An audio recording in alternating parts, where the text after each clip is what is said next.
गुरु मानना है तो नागपुर जाना सही है उनको। गुरु राहुल जी को मैं बोलना चाहता हूं कि गुरु आप आरएसएस और बीजेपी को मत मानिए, इसलिए हम भी नहीं मानता हूं आरएसएस बीजेपी को कि गुरु है। ये तो हमारा पार्टी है, गुरु हमारा ध्वज है, भारत माँ का जो ध्वज है, हम वहां गुरु दक्षिणा भी करता हूं। तो आइए, नागपुर में आपका स्वागत है। आप आके गुरु जब मान ही लिया है तो इस टाइम गुरु दक्षिणा भी कीजिए ध्वज का सामने। देखिए, विपक्ष का कैंडिडेट राहुल गांधी भी हो सकता है और जितना बड़ी नेता है सारे विपक्ष का कैंडिडेट हो सकता है, उसमें तो बीजेपी का कंट्रोल नहीं है। लेकिन बीजेपी का और देश का कैंडिडेट नरेंद्र मोदी है। मैं पहले भी आपको गुजरात चुनाव का समय में भी बोला हूं कि कौन सिल्वर मेडल लेगा, कौन ब्रॉन्ज मेडल लेगा, उसका ऊपर हमारा कोई कंट्रोल नहीं है। हम इतना जानता हूं कि हमारा उम्मीदवार बोलिए, हमारा आशा का किरण बोलिए, वो प्रधानमंत्री नरेंद्र मोदी है।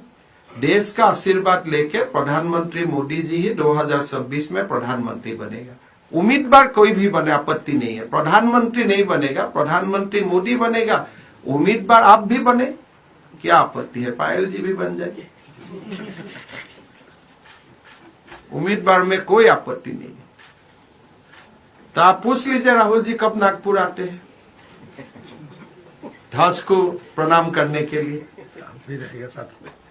नहीं, देखिए, राहुल गांधी जी ने बोला है कि मैं बीजेपी और आरएसएस को धन्यवाद देता हूं, गुरु मानता हूं कि वो हमारा मार्गदर्शन करता है। तो आप तो जानते हैं, गुरु तो ऐसे स्टेटमेंट में कोई मानते हैं। गुरु मानना है तो आप आके हमारा भारत माँ का ध्वज को प्रणाम कीजिए, गुरु दक्षिणा दीजिए और आप आगे बढ़िए स्वयं सेवक का रूप से। क्या आपत्ति है? संघ का द्वार तो सबके लिए खोला है।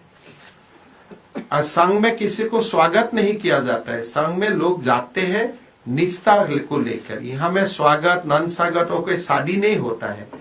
आप जाते हैं वहां में, अगर आपका मन, आप सचमुच गुरु मानते हो तो आप जाएगा वहां में, जाके आप गुरु जी का समाधि में, डॉक्टर जी का समाधि में आप प्रणाम करेगा, ध्वज को प्रणाम करेगा, हो गया आपका गुरु। ऐसे आप स्टेटमेंट में गुरु मानने से कैसे होगा?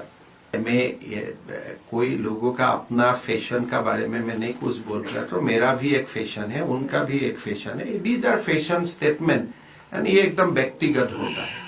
अगर राहुल जी का fashion statement half T shirt होता है, मेरा फैशन स्टेटमेंट हो सकता है लंबा शर्ट का होगा। दीज आर फैशन स्टेटमेंट, उसमें क्या बोला जाएगा? चलिए तवांग में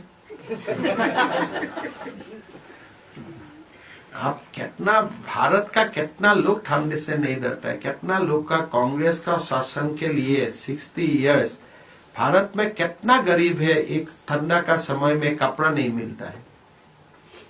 तो ये देखिए, ये सब बात इतना ही है कि भारत में बहुत गरीब बच्चा है, बहुत गरीब माँ बाप है, जिसको पहनने के लिए कंबल भी नहीं है, स्वेटर भी नहीं है, और उनका वो कंपल्शन है। आपका है लेकिन आप नहीं पहन रहे, आपका वो फैशन स्टेटमेंट है। तो एक फैशन स्टेटमेंट और कंपल्शन का बीच में डिफरेंस होता है।